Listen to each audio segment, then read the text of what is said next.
A Rádio USP apresenta USP Analisa, um podcast sobre assuntos atuais que envolvem a vida do cidadão e da universidade, sempre com um convidado especial. USP Analisa.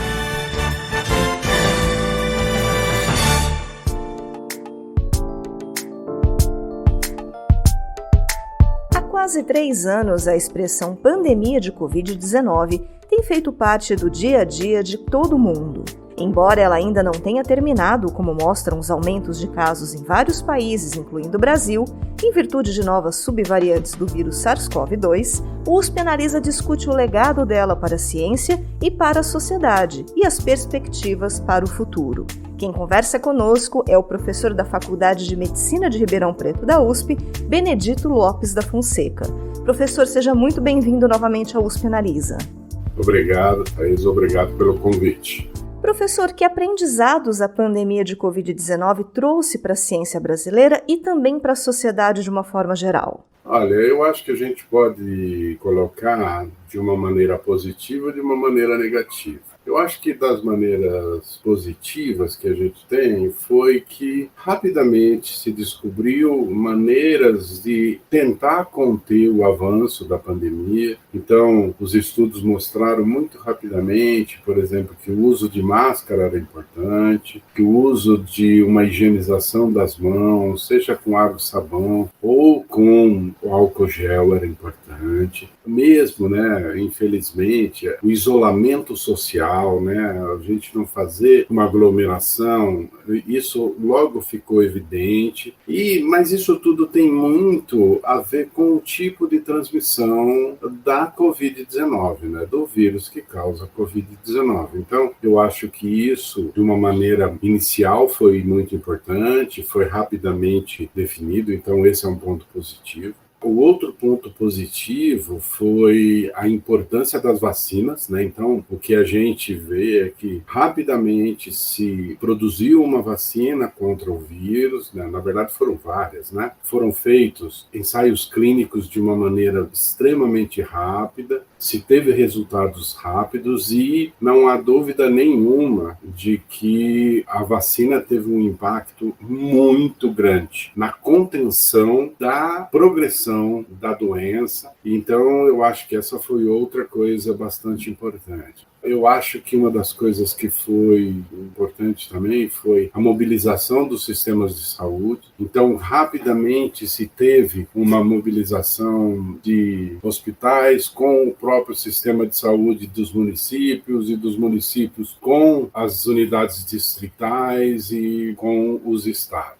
Eu acho que tudo isso foram pontos positivos, pelo menos que eu consigo lembrar, assim, rapidamente, O ponto negativo que eu vejo, não foi só aqui no Brasil, Nos Estados Unidos também foi isso, eu acho que são os 2 países que a gente pode tirar como exemplo, É que houve um embate muito grande entre os nossos dirigentes. E, na verdade, ao invés de olhar para a saúde como um todo, ficou se fazendo essa coisa, eu sou melhor do que você, eu vou fazer isso ou não vou fazer isso, Isso foi uma coisa ruim. Eu acho que precisaria que tanto os dirigentes do país, com os estados e municípios, agissem em consonância, de uma maneira que a gente conseguisse ter aí um melhor enfrentamento na pandemia. E, por acaso, esses 2 países que eu citei, infelizmente o Brasil e os Estados Unidos, foram aqueles que tiveram esses maiores problemas em termos de, vamos dizer, atuação conjunta de todos os órgãos de saúde, e foram aqueles que tiveram os maiores números de casos. Isso mostra para a gente que é extremamente importante a gente ter o trabalho em conjunto. É extremamente importante que a gente fale a mesma língua, e que a gente tente fazer tudo aquilo que é possível. E muitas vezes, com uma pandemia, com uma doença nova como foi essa, a gente nem sabia muito bem o que fazer, mas era importante fazer pelo menos aquilo que estava se mostrando que era adequado, que a gente fizesse aqui também.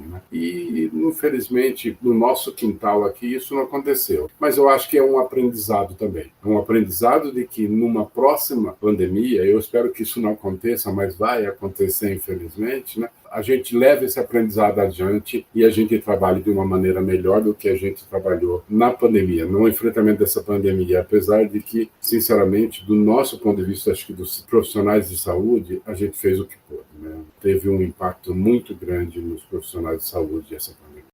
Professor, fez o que pôde, mas salvaram muitas vidas. Apesar do resultado que a gente teve em número de mortes, é preciso lembrar que o trabalho dos profissionais de saúde foi indispensável para a condução dessa pandemia. Mas teve muita coisa triste também. Por exemplo, naquela segunda onda, a gente teve um número de óbitos de pessoas jovens, né, produtivas, que, assim, poderia talvez ter evitado. Com certeza, a gente não evitaria todos os óbitos. Ninguém é Deus ou uma entidade superior aí que seja, que pudesse chegar lá e curar as pessoas, você está entendendo? Uma ou outra pessoa a gente iria perder, mas eu acho que houve um excesso de mortalidade. Só para dizer, falei em excesso de mortalidade, só para dar um exemplo, né? A Organização Mundial de Saúde fez um cálculo de 2020 a 2021, o excesso de mortalidade em relação à Covid, seja direta ou indiretamente, chega a 15 milhões de pessoas. Então, esse excesso de mortalidade, na verdade, é o número de pessoas que morreram acima do esperado numa média que vinha sendo calculada nos últimos anos. Só para você ver o impacto dessa pandemia, né? E aí não está se calculando só os óbitos diretamente, aí entra também os indiretos, né? Então, esse excesso de mortalidade chega a 15 milhões de pessoas. É muita. Infelizmente, né, professor? Bom, falando aí de uma possível futura pandemia, que a gente gostaria que não acontecesse, estima-se que de cada 10 doenças contagiosas, 6 sejam zoonoses, que são transmitidas originalmente de animais para humanos, como foi o caso da própria Covid. Pensando nessa proporção que a Covid tomou e na destruição causada pelo homem em muitos biomas, como é que a ciência está se preparando para possíveis futuras pandemias? Eu acho que a gente nunca está preparado para uma futura pandemia. Mas, infelizmente, eu acho que a gente tem que estar sempre preparado e saber que elas vão acontecer. E você coloca o fato de que há uma destruição dos biomas. Isso é verdade. E a pandemia de SARS-CoV-2, ela foi uma pandemia que atingiu proporções muito grandes, porque também devido ao tipo de transmissão que ela tem. A gente teve isso lá em 2009 com a pandemia da gripe também. A transmissão respiratória, ela é muito fácil, e principalmente respiratória de pessoa a pessoa, né? Então, ela é altamente transmissível e isso faz com que ela se alastre de uma maneira muito grande. Mas esse contato de animais com o ser humano, trazendo uma doença nova para uma determinada localidade, isso acontece, né? A gente pode citar o ebola. A epidemia de ebola está associada a isso, né? Aqui na Venezuela, há mais ou menos umas 3 décadas atrás, teve o aparecimento de um vírus que causa uma doença hemorrágica, que chama guanarito, e que, na verdade, é transmitido pela urina e fezes de roedores, e isso estava associado com o quê? Com o desenvolvimento de um novo bairro numa região onde os animais ficaram sem comida, eles começaram a entrar para dentro das casas, né? A gente teve um caso aqui de um vírus, não causou uma pandemia, porque acho que foi num local muito afastado, mas de um vírus dessa mesma família. O vírus se chama sabiá e que causou a morte de uma família de 3, matou 2 pessoas. Mas o que eu quero dizer assim, é sempre que a gente entra em contato com a natureza, a gente não sabe necessariamente o que está circulando ali na natureza. A gente pode citar também, por exemplo, a febre amarela silvestre que a gente teve há 3 anos atrás. E outra coisa muito importante, até falando para vírus, o Brasil é o país que tem o maior número de vírus transmitidos por vetores. Então, no momento em que você desmata uma região, por exemplo, e você coloca ali uma nova vila ou algumas pessoas morando no local, ela vai ficar muito próximo da mata. E você não sabe o que pode vir ali.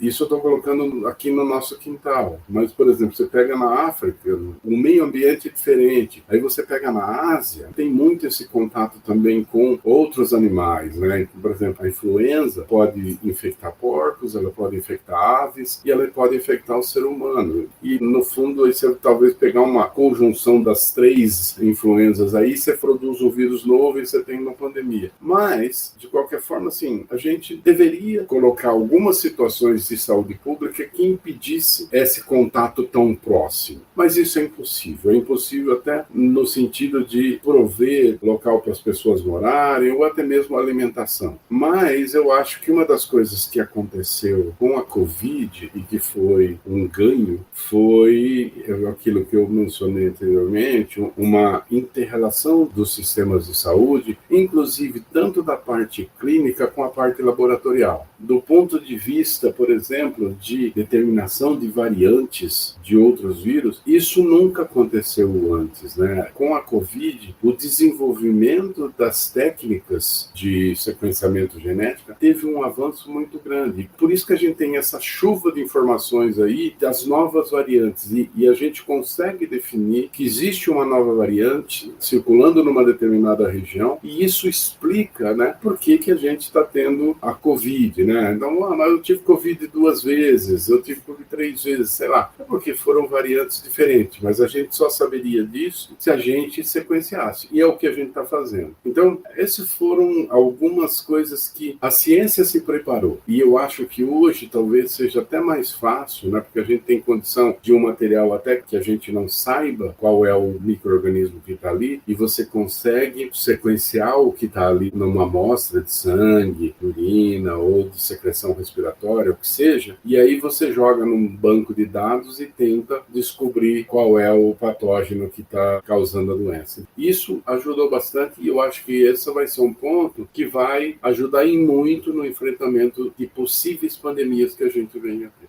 Bom, daqui a pouco a gente vai falar um pouco mais sobre a BQ1, que já está trazendo problemas. Mas ainda falando de variantes, o que a ciência tem visto de forma geral em relação à evolução do vírus SARS-CoV-2? Quais as chances de surgirem novas variantes ou mesmo linhagens da variante atual que escapem dessa proteção das vacinas? E há uma possibilidade da gente voltar a ver aquele cenário caótico que vimos em 2020? Bom, deixa eu só talvez começar de trás para frente. A possibilidade da gente ver o cenário caótico que a gente viu, isso vai depender das novas variantes. Vai depender do que também a população estiver preparada para enfrentar a nova variante. E o que eu digo que está preparada é se vacinar. Porque, assim, se você for vacinar e se você tiver o maior número de doses possíveis para a sua faixa etária, a proteção contra a doença grave vai ser muito boa. Então, aquele cenário ruim que a gente teve, de pessoas enchendo terapia intensiva, enchendo enfermarias, precisando de oxigênio, pessoas morrendo porque não tinha local para internar, isso eu espero que a gente não veja, e eu acho que, pelo menos em relação a essa doença, se a gente realmente mantiver aí uma taxa de vacinação elevada, a gente não vai ver. Por quê? Porque o que a gente tem experimentado, ou tem visto, é as pessoas se reinfectam, elas se infectam 1, 2, 3 vezes. Só que a manifestação clínica da doença é menos importante. Isso não significa que não exista a possibilidade, por exemplo, dessas pessoas evoluírem com algum tipo de sequela. É o que o pessoal tem chamado, nos vários nomes aí, né? De Covid longa, de síndrome pós-Covid, o que seja. Que aí pode afetar tanto o sistema nervoso, pode afetar o coração, pode afetar o corpo todo. Tem muita gente que tem muita fadiga pós-Covid. Então, assim, essa é uma doença que a gente não pode brincar com ela. Você está entendendo? Porque ela tem a sua gravidade durante a fase aguda, mas ela pode, em algumas pessoas, né, numa porcentagem pequena das pessoas, tem estudos que mostram pode chegar até 30% das pessoas que desenvolve uma certa sequela dessa doença. E isso está associado, né, essa reinfecção está associada às novas variantes. E essas novas variantes, Thaís, elas vão aparecer. Elas vão aparecer por quê? Porque esse vírus é um vírus cujo material genético dele é um RNA. RNA é um material genético, e particularmente o dele é um material genético que, quando ele entra dentro da célula, ele já começa a ser processado em termos de produzir as proteínas que fazem parte do vírus. E uma das proteínas que faz parte do vírus é a proteína que faz até a duplicação, né, desse RNA. E essa proteína, ela não é tão fidedigna quanto aquelas que a gente tem no nosso corpo. Então ela erra. Quando ela está fazendo a replicação desse material genético, ela faz erro. E no que ela faz erro, ela dá origem a novos vírus ligeiramente diferentes. Então, na verdade, o que a gente sempre coloca é, quando você tem entra um determinado vírus, o vírus A aqui, ele começa a se replicar dentro da nossa célula, mas por causa do erro dessa proteína, vai sair um alfabeto inteiro do outro lado, você está entendendo? Entrou o A, mas saiu o alfabeto inteiro. Só que é o seguinte, vai sair o mesmo A, que é igualzinho ao que entrou, mas vai sair o B, o C, e pode ser que o D seja um vírus que seja morto, porque assim, ele não vai conseguir ir para frente, seja um vírus que a mutação, na verdade, foi impeditiva para eles, mas vai sair lá, sei lá, o X, o Y, o Z, um que tenha uma capacidade de se reproduzir mais rapidamente até do que o A. Isso é o que está acontecendo, a gente está vendo. Quando a gente pegou lá a inicial lá que veio de Wuhan, logo depois que saiu de lá, ela já sofreu uma mutação e ela se disseminou para o mundo todo. Daí depois apareceu a alfa na Inglaterra, a beta na África do Sul, a gama no Brasil, né? E depois teve o Ômicron, Delta, então, quer dizer, e agora a gente tem as subvariantes, né? A Ômicron tomou conta no mundo todo e ela está produzindo vírus que são muito parecidos com ela, mas ligeiramente diferente do ponto de vista genético e acaba sendo um pouco diferente também do ponto de vista físico, tanto que eles conseguem infectar outras pessoas. E eles só estão conseguindo isso por quê? Porque houve essa seleção natural, você está entendendo? Produziu-se um vírus que tinha uma capacidade de infecção das pessoas maior do que o original. E a outra coisa que ajuda também a fazer essa seleção é a nossa própria resposta imune. Se eu sou infectado por um vírus A e eu faço lá 3, 4 vírus, o B, o C e o D, mas aí se eu faço o anticorpo contra o A, o B, o C e o D, mas aí apareceu lá o E e o F consegue infectar porque eu não tenho anticorpo contra ele, você está entendendo? Então, tudo depende dessas novas variantes, da transmissibilidade desse vírus, da capacidade de causar mutações e da quantidade de pessoas. Porque se eu tenho um vírus que tem uma alta taxa de mutação, eu preciso de uma quantidade de pessoas pequena para produzir novos vírus diferentes. Agora, se eu tenho um vírus com uma taxa de mutação mais baixa, para eu conseguir aparecer esse mesmo número de vírus, eu vou precisar de um número muito grande de pessoas. E isso aí está associado à transmissibilidade, que é o que acontece com o SARS, entende? A taxa de mutação do SARS não é tão grande, só que ele tem uma transmissibilidade muito grande. Então, ele infecta uma grande quantidade de pessoas e aí aparecem as novas variantes. E essas novas variantes, elas vão continuar aparecendo. A gente já tem a BQ1, tem uma filha da BQ1, né, que eu chamo, né, que é a BQ1.1. A gente detectou, quer dizer assim, aqui o Hemocentro, num estudo aí, em colaboração com o Instituto de Butantan, detectou uma nova variante, que é a CK2.1.1. Então, assim, elas vão aparecer. Por quê? Porque a gente também está tendo a condição, por causa do sequenciamento genético, a gente está tendo a condição de detectar essas variantes. Sobre a BQ1 e essas outras variantes dela que podem começar a circular, o que já se sabe, professor? Ela pode mesmo escapar à proteção das vacinas? O que o senhor pode falar sobre isso, até para tranquilizar ou não o pessoal que está nos ouvindo? O que a gente sabe, né, e a gente está experimentando, começar a experimentar agora, né, porque, por exemplo, mesmo aqui em Ribeirão, em torno aí de 1/3 dos casos sequenciados é dessa subvariante BQ1 e BQ1.1. Então, o que a gente sabe dela é que ela tem uma alta transmissibilidade. Ela realmente tem uma transmissibilidade muito grande. E ela pode, inclusive, infectar as pessoas que já foram vacinadas, inclusive vacinadas com 2, 3 ou mesmo 4 vezes, e mesmo quem teve a Covid no passado. Só que o que a gente está observando? Houve também um aumento da hospitalização. coisa que a gente não viu antes com as outras variantes. Mas esse aumento do número de hospitalização estão acontecendo com aquelas pessoas que são mais suscetíveis a ter uma infecção grave. Então, ou são bem idosos, ou eles são crianças que ainda não foram vacinadas, ou são pessoas que tenham uma doença crônica, que é aquilo que a gente aprendeu aí de chamar de comorbidade, né? Então, seja uma doença hepática, uma doença pulmonar, uma doença cardíaca, um diabetes, o que seja. Esse tipo, os transplantados, por exemplo, a gente tem internado bastante os transplantados. Então, são essas pessoas que elas têm uma imunidade mais fraca, né? Assim, no sentido, elas têm uma capacidade menor de enfrentar a infecção e, por isso, elas estão sendo admitidas no hospital, elas estão sendo internadas. Aí o pessoal vai falar, não, mas então sou jovem, eu não tenho problema. A gente tem um problema sim, porque de alguma maneira você é jovem, eu já não sou tanto. Se alguém vai lá e pega a Covid e traz para dentro de casa, como eu disse para você, ela é extremamente transmissível, eu vou ficar infectado. E se eu sou um idoso, eu tenho algum tipo de comorbidade, eu posso ter uma infecção mais grave do que o normal. E mesmo aqui, assim, a experiência que a gente está tendo, mesmo algumas pessoas mais jovens, está tendo um curso mais prolongado da doença. Com a Omicron original, parece que houve uma infecção menos grave, né? As pessoas tinham dor de garganta, tinham dor de cabeça, coriza, mas passava rapidinho, né? Mas com a BQ1, ao que parece, a gente está tendo um aumento no número de casos e também um número de internação, assim, mostrando que ela causa também uma infecção um pouco mais grave do que a Omicron original.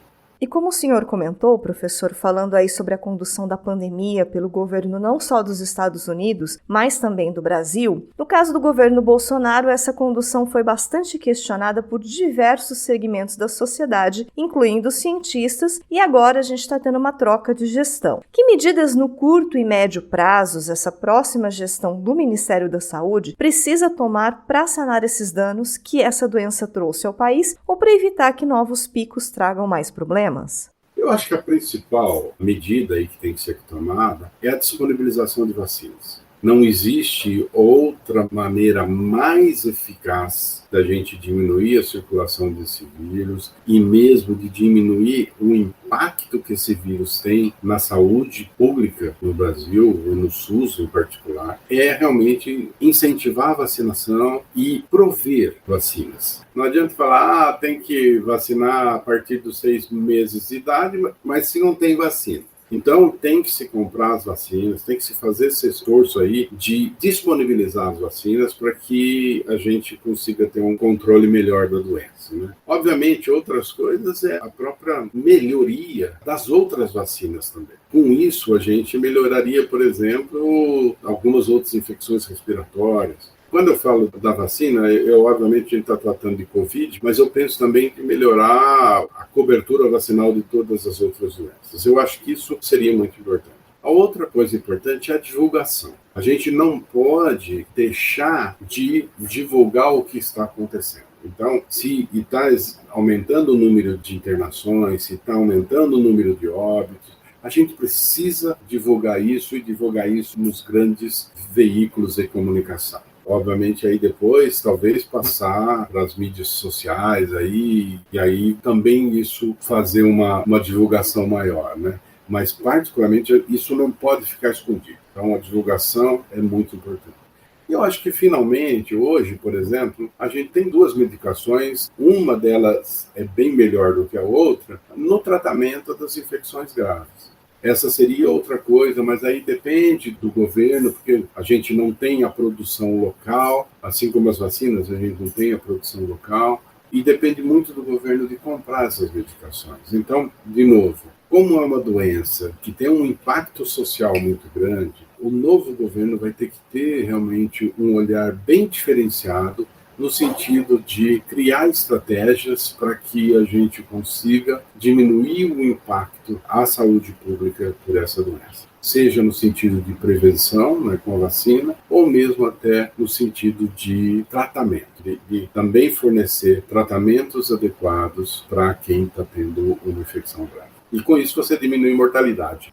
Professor, a gente estava falando sobre vacinas e até o senhor citou essa questão da disponibilização das vacinas para crianças. A gente tem aí aprovação pela Anvisa para a faixa entre 6 meses e 2 anos, mas ainda não há um calendário definido porque ainda não foram compradas essas vacinas. No caso das crianças entre 3 e 4 anos, a vacinação tem sido feita com a Coronavac, mas também existem queixas de falta desse imunizante. E as acima de 5 anos podem tomar, qualquer uma dessas duas vacinas, só que aí a gente enfrenta a questão da hesitação vacinal, do pai e da mãe que não vacinam seus filhos por conta de desinformação que viram em redes sociais. Esse foi até um tema que nós abordamos no mês passado aqui no USP Analisa. Para quem quiser ouvir, fica aí a sugestão. Eu queria que o senhor falasse sobre os riscos da falta dessa imunização para o público infantil, principalmente porque a gente tem a circulação dessa nova subvariante, né?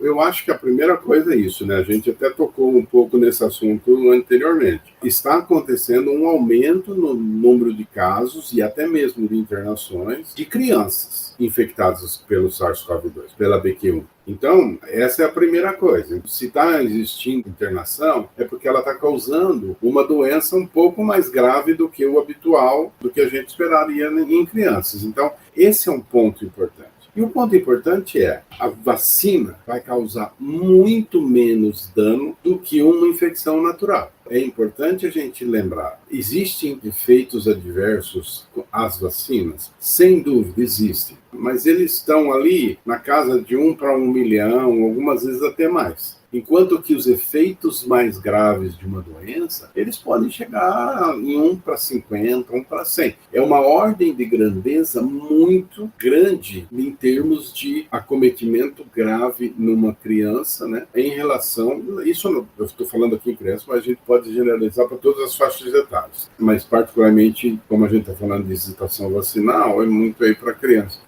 É importante lembrar que a doença na criança ela pode ser muito grave e deixar assim, muitas mais sequelas do que uma própria vacina. Então isso tudo tem que ser pesado. E aí a gente volta um pouco no calendário vacinal. A gente está falando de Covid, mas tem, por exemplo, poliomielite está batendo aí na porta, né? Tem o sarampo. Tem a coqueluche, varicela, são doenças que têm uma certa morbidade para a criança. Então precisa tomar cuidado com isso, né? Não só vacinar contra a Covid, mas vacinar contra essas outras doenças também. E aí entra um pouco daquilo que você colocou, e a gente já falou. Não adianta só recomendar a vacina se você não fornecer as vacinas. É preciso que a gente tenha esse olhar, a gente precisa ter a disponibilidade de vacina e mesmo, por exemplo, se tiver a vacina, que a gente faça campanhas de vacinação para tentar atingir o maior número de pessoas vacinadas, né?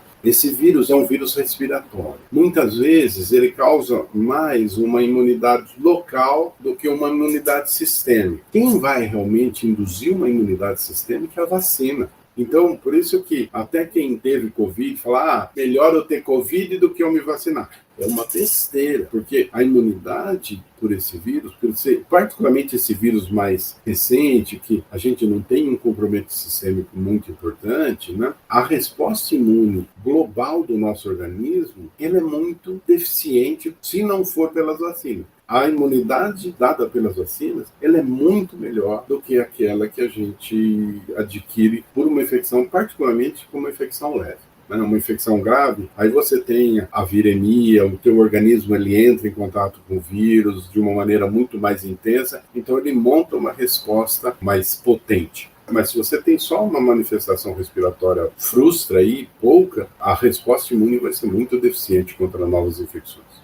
Professor, e ainda falando sobre vacinas, como o senhor comentou lá no início da nossa conversa, a pandemia deixou esse legado positivo para a produção de vacinas, já que em tempo recorde a gente conseguiu desenvolver não um, mas vários tipos de imunizantes contra a Covid. Como que o senhor avalia esse legado e, pensando não só na Covid, mas em outras doenças, o que a gente deve esperar dessa área de produção de vacinas em possíveis crises futuras? Eu acho extremamente importante que houve essa transferência de tecnologia. Agora, o que a gente precisa é melhorar as nossas condições de produzir a vacina. A gente ainda tem a Fiocruz e o Instituto Butantan. mas eles têm uma capacidade limitada de produzir vacinas. Então, precisa o quê? Se a gente quiser que sejam os 2 produtores brasileiros aí que possam produzir vacina para todo o Brasil, ou até mesmo para as Américas, ou até mesmo exportar, a gente tem que aumentar a capacidade de produção. E isso é aumentar tanto no aspecto físico quanto no aspecto de pessoal. E a gente tem massa crítica para trabalhar nisso. A nossa pós-graduação produz profissionais capacitados para trabalharem nesses ambientes. Só que a gente precisa de um incentivo governamental. Eu acho que aí poderia ser, talvez, até uma parceria com a indústria, com entidades privadas, no sentido de melhorar essa parque de produção de vacinas que a gente tem. E eu não estou falando do Butantan e da Fiocruz também. Se tiver outra unidade, por exemplo, no Paraná, né, tem uma outra unidade que produz vacina. Se for, por exemplo, montar no Centro-Oeste um novo centro de produção de vacina, isso tudo é muito, muito bem-vindo. E como a gente teve a transferência de tecnologia, a gente pode usar essa tecnologia para produzir novas vacinas, não só para a Covid, também para outros vírus, né? E, particularmente, aí tudo bem, vai um pouco aí da discussão sobre patentes, alguma coisa, mas fazer vacina de RNA, hoje, talvez não seja tão difícil quanto era no passado, visto que se aprendeu muito em produção das 2 vacinas aí que talvez tenham até os melhores índices de proteção, né, pelo menos o que mostrou isso os ensaios clínicos, que são as vacinas de RNA. Então, talvez produzir vacinas com essa tecnologia para outros patógenos seja realmente uma saída, não só para o Brasil, mas para o mundo todo. Mas isso acaba passando, né, professor, de uma forma geral, pela valorização da ciência aqui no nosso país e em recuperar todo esse investimento que foi perdido, né? Sem dúvida, é a valorização da ciência e da infraestrutura, né? Eu acho que, assim, como eu disse, a gente produz uma grande quantidade de pessoas capacitadas a trabalhar nesses locais, mas se você não tem uma infraestrutura adequada, você não consegue alocar essas pessoas para fazer o trabalho que elas poderiam fazer. Então, eu acho que isso é muito importante. É importante que a gente dê realmente a importância à ciência, e eu acho que aí entra um pouco da gente realmente trabalhar muito essa divulgação da coisa boa da ciência e realmente contrapor tudo que se fala de errado contra a ciência, que a gente tem que realmente pautar naquilo que a gente está vendo e naquilo que é estudado, naquilo que é testado, naquilo que é realmente escrutinado no sentido de saber se funciona ou não, entende? Mas não é porque o meu vizinho falou que tal pessoa, não sei das quantas, aconteceu isso, eu não vou fazer. Não, não é isso. Eu tenho que ver numa população toda o que aconteceu, se realmente teve um impacto que eu queria ou se um impacto foi negativo. Isso é ciência, né? Primeiro existe a ciência da produção, mas depois existe a ciência da testagem, né? De você ver se aquilo funciona ou não. E a gente tem que realmente pautar nisso, né? As nossas opiniões serem pautadas em ciência e não simplesmente no que a gente ouve por aí. Esse eu acho o perigo da mídia social. Porque muitas vezes você fica só ali olhando a mídia social e você esquece de realmente ver o que a ciência está fazendo. Exato, professor. E a USP teve uma atuação bastante importante durante a pandemia de diversas formas, tanto na pesquisa sobre o vírus e a doença, quanto na divulgação de informações, a gente falou aí que essa comunicação é tão importante, né? E no apoio também às autoridades em diversas instâncias na condução das ações de combate. O senhor mesmo participou ativamente da gestão dessa crise aqui em Ribeirão Preto. Qual que é a sua avaliação sobre essa atuação da universidade? O senhor acha que houve uma intensificação ou até mesmo uma ampliação do papel dela na sociedade? Não, certamente. Eu acho que sem o apoio da universidade, a gente não teria conseguido ir ao ponto que a gente chegou. A gente teria ficado muito aquém do que a gente pôde fazer. Então, a gente teve realmente uma atuação da universidade muito importante, né? No sentido de isolamento do vírus, de estudo de como esse vírus se comporta, das respostas imunes que esse vírus induzem e que como elas podem atuar tanto de uma maneira adequada ou até mesmo de uma maneira inadequada quanto à proteção desse vírus. A gente teve as testagens das vacinas foram feitas no âmbito das universidades. Então, assim, eu não tenho nenhuma dúvida que a USP teve um impacto extremamente grande em prover o background científico, a gente falou de ciência há pouquinho, de prover a ciência, né, de mostrar quanto que a gente poderia fazer para conter as infecções baseado em ciências produzidas não só fora, mas como aqui dentro, na própria universidade. Então, eu acho que a USP fez muita coisa boa. A gente, inclusive, por exemplo, em alguns pontos, por exemplo, como exigir a vacinação para trabalho, alguma coisa, isso foi antes até do que os nossos governos, né? A USP fez isso antes, né? Eu acho que teve alguns pontos importantes, falando da USP, como, por exemplo, essa alternativa de você fazer, por exemplo, eu estou doente, eu estou com Covid, eu não preciso ir lá e falar, sair de casa, ter a possibilidade de transmitir o vírus durante o período que eu estou saindo de casa para ir lá no RH e falar que eu estou doente, você está entendendo? Eu faço uma autodeclaração, falo, eu estou doente, então eu vou ficar 7 dias afastado. Eu acho que tudo isso foram alternativas que a USP criou e que realmente mudou como a gente trabalhar com essa doença. Então, dando alguns exemplos muito superficiais até, né? Mas a quantidade de pesquisa que foram feitas, né, nos laboratórios da USP foi muito grande. E a produção científica da USP em relação ao Covid foi realmente muito, muito grande.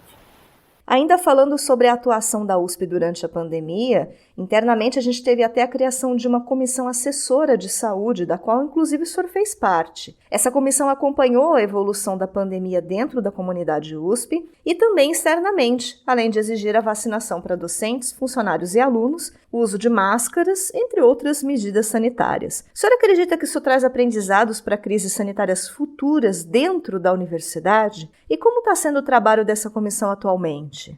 Não, isso sem dúvida alguma traz um aprendizado muito grande, porque até a coisa boa, né, realmente dessa comissão assessora de saúde é que nós temos várias especialidades ali dentro da comissão. Não é feito só de médicos, não é feito só de infectologistas, né? A gente tem epidemiologistas, a gente tem o pessoal que é jornalista, que faz a publicação, tem o pessoal do RH, tem o pessoal da Procuradoria Jurídica. Então, é uma comissão multidisciplinar. Isso, quando muitas cabeças pensam, você tem soluções muito boas do que apenas uma pensando. Então, essa comissão tem funcionado muito bem. Nas reuniões da comissão, sempre se traz novas demandas e essas demandas são discutidas e a partir dessas discussões é que a gente, na verdade, acaba tirando algumas medidas como essas que foram citadas aqui agora, você está entendendo? Então, eu acho extremamente importante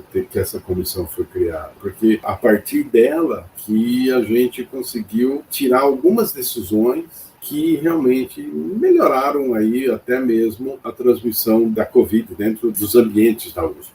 É uma comissão que eu acho de extrema importância para a universidade. É um exemplo muito bacana, né, professor? Pode ser até um case a ser exportado não apenas para outras instituições, mas até para instâncias de governo. Não, certamente. Eu acho que você tendo várias pessoas de várias especialidades, né, com visões diferenciadas de uma mesma situação, você encontra soluções muito mais fáceis e algumas vezes com uma profundidade muito maior do que se tivesse umas 2 ou 3 pessoas que tivessem a mesma visão, que fosse da mesma especialidade. Então, a diversidade traz muitos ganhos no enfrentamento de qualquer situação. Muito bacana, professor. Parabéns aí pelo trabalho do qual o senhor também faz parte. Bom, infelizmente nosso tempo chegou ao final. A gente falou hoje sobre Covid-19, sobre esse legado que a pandemia está deixando e também sobre a continuidade dela diante do surgimento dessa variante BQ1. Nosso bate-papo foi com o professor da Faculdade de Medicina de Ribeirão Preto da USP, Benedito Lopes da Fonseca. Professor, muito obrigada mais uma vez pela sua participação aqui conosco. Eu que agradeço, Thaís, e eu espero ter ajudado realmente a esclarecer algumas coisas que são importantes em relação a essa doença. O USP Analisa vai fazer uma pausa agora neste finalzinho de ano e a gente volta com novos programas em fevereiro. A você que nos acompanhou durante 2022, fica aqui o nosso agradecimento. Te esperamos em 2023 com mais discussões bem interessantes. Até lá! Você ouviu USP Analisa, um podcast da Rádio USP Ribeirão em parceria com o IEA, Instituto de Estudos Avançados, Polo Ribeirão Preto.